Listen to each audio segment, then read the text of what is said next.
1984 has three main characters in O'Brien, Julia, and, of course, Winston Smith. However, there are a series of minor characters that help colour the dark world of the novel, and today we focus on three such shadowy individuals from the history of the 1984 world. These three mysterious characters that are both simultaneously a source of fascination and hope for Winston are the long ago purged inner party members Jones, Aaronson and Rutherford.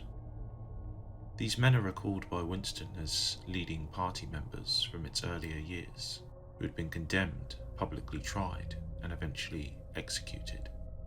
Public trials by Winston's time had become quite rare, given most enemies of the party are generally vaporized with, by definition, no public acknowledgement of their punishment or even their prior existence. Winston had developed a mild obsession with the trio, given his own job and constant gnawing doubt about whether anything he remembers, or even the past itself, was changed. With Jones, Aaronson and Rutherford, Winston had briefly possessed irrefutable, concrete proof of their innocence, and so these three men symbolised a shining streak of truth in a world of lies. But who exactly were these men? Winston first recalls them during the infamous morning exercise regime. Winston had been musing on the fragility and mutability of the past under the dominion of the party. Around 2 decades before, in the mid-1960s, the party ramped up its own consolidation of power, and the purges intensified. Winston is sure that during this period, all the original leaders of the party were eliminated, usually exposed as counter-revolutionaries and traitors. Emmanuel Goldstein himself was among the condemned, but had, along with some other dissidents, fled and eventually settled into his role as the primal, semi-mythical evil of Oceania. By around the year 1970, Big Brother was left as the lone, triumphant survivor. Jones, Aaronson and Rutherford had held on as three of the last survivors until around the year 1965. Their time came. In this year they had been arrested and vanished from public view for a time. In what became the routine manner, the three men later emerged to incriminate themselves. Quote, "They had confessed to intelligence to the enemy. At that date too, the enemy was Eurasia, embezzlement of public funds, the murder of various trusted party members, intrigues against the leadership of Big Brother, which had started long before the revolution had happened, acts of sabotage causing the deaths of hundreds of thousands of people." After confessing to these things, they had been pardoned, reinstated in the party, and given posts that were in fact sinecures, but which sounded important. All three had written long, abject articles in the Times, analysing the reasons for their defection and promising to make amends. As is also typical by Winston's time, and perhaps foreshadowing Winston's own fate, the three men were sufficiently cured to release, presumably enduring their own months-long interrogations and times in room 101. Winston had actually seen them in the Chestnut Tree Cafe. He had been intrigued by the fading aura that surrounded them of the time before the rise of the party and its earlier days. He also interestingly assures us that he knew their names before that of Big Brother himself. The three broken men sat together, the unbidden waiter periodically filling their glasses with gin. All of this intrigues, however, unfortunately we don't get much more information on the backstory of these early party leaders. Winston, though, does further recount what he knew about Rutherford. In an interesting parallel, perhaps, with another figure Winston admires, Rutherford was a large, formidable man. It seems Rutherford was a famous caricaturist, his cartoons even appearing sometimes in the Times at that point, and were common in previous years. His cartoons usually stuck to the themes of slum tenements, starving kids, fighting in the streets, and, of course, the old enemy in the capitalists, with their familiar top hats. Rutherford's impressive frame was now as broken as the spirit within. His face is said to be pouched and seamed, all this a horrific result of his prolonged stay in the Ministry of Love. In what may have been coincidence, or darker still, a gloating sting to the three men, the telescreen before them changed and played an appropriate jingle. Quote, "Under the spreading chestnut tree, I sold you and you sold me. There lie they and here lie we, under the spreading chestnut tree." This is just speculation on my part, but this seems too convenient to not be a jeering stab at the three men. Perhaps Rutherford feeling a particular sting of humiliation, given he was likely a figure larger than life and influential in the party. Within the words of the tune too, and taking into account what we know about events later in the novel, we can surmise that all three men were likely forced to betray one another or others close to them, just as Winston was eventually compelled in Room 101 to betray Julia. Perhaps, like Winston, this was their final shred of resistance to the party they had helped to found. On hearing the tune, Winston noted that Rutherford's eyes were full of tears and that both he and Aaronson had broken noses.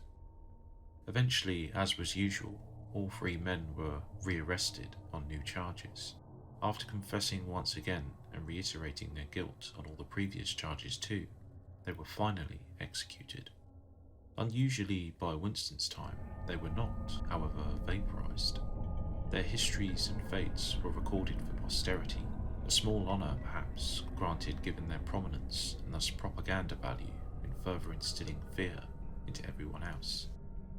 So that was most of the scant details we do have on these three prominent early rivals to Big Brother, but apart from Winston's earlier encounter and fascination with their very real representation of a lost past, now abolished by the party, why were they important to him?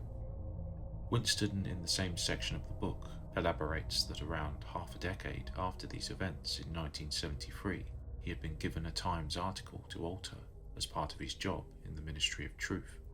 A photograph dated to around a decade before depicted the three men in the centre of a group of party officials in New York at a party event.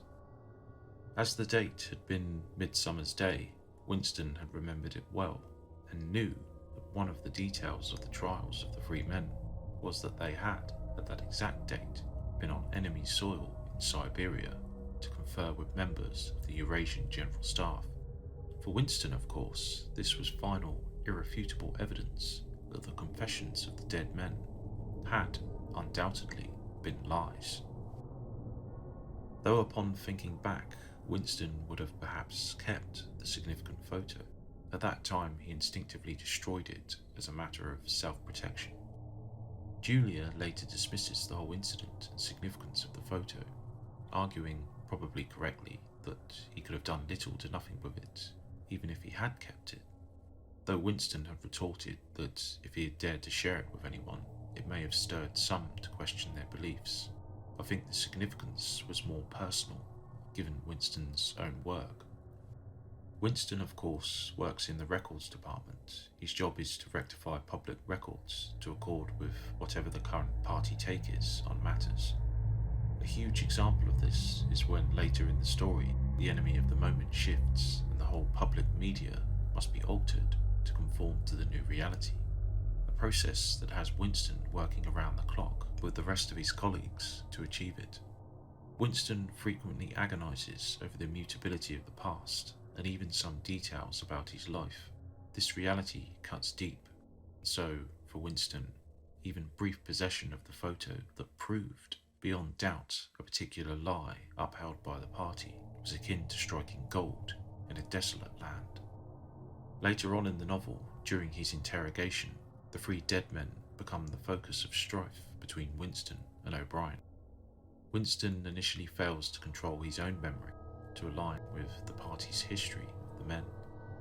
O'Brien even taunts Winston with a copy of the photograph, which elicits a strong emotional outburst in him. Winston longs to hold or even see the photo just one last time, but the bonds holding him are too strong. O'Brien and the party, of course, eventually succeed in breaking this particular area of defiance in Winston, and he eventually agrees, despite what we all know, that the three men were indeed guilty of their crimes, and that he, Winston, had created the legend that they were innocent and their crimes lies. Jones, Aaronson and Rutherford are thus multi-dimensional symbols and props within the story. They are, of course, symbols of the real past Winston longs to experience, apart from the world of lies he himself is forced to create on behalf of the party. They are also symbolic of hope for Winston too, that something of the past can slip past the party's absolute control. Finally, the men serve later on as props for O'Brien and the party to partially demonstrate their own power and control over Winston and their world generally. Though it's Winston's love for Julia and his final betrayal of her that fully breaks him in room 101 later, this particular streak of his defiance must also be broken earlier on in the process too, for Winston to be cured of his insanity. So, there we have it, the story and significance of the three rebels of 1984, Jones, Aaronson and Rutherford. What do you think? Would things have been different if the trio had won the struggle for leadership? Let us know in the comments, and remember, who controls the past controls the future. Who controls the present controls the past.